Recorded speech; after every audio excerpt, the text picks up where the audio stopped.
The comparison group for this study would be a group of patients whose provider does use the CDS alerts for diagnosis and treatment.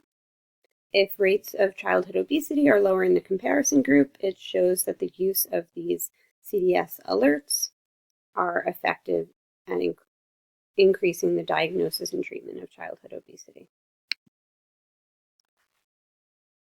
Clinical decision support systems can help alert providers when a patient's BMI puts them in the category of overweight or obese.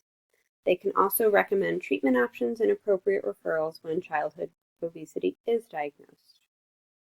One study that analyzed patient data from birth to 24 months helped identify risk factors for developing childhood obesity after the age of 2.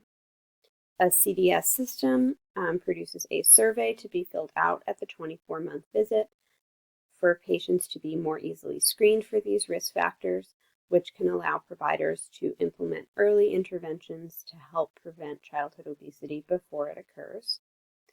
Electronic health record systems aid providers in recording patient data to identify patients at risk for childhood obesity.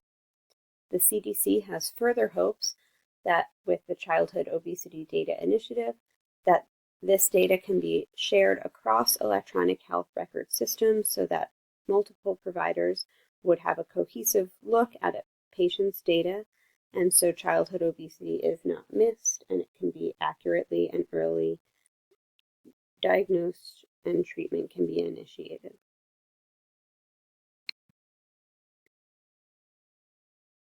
Thank you very much for your time.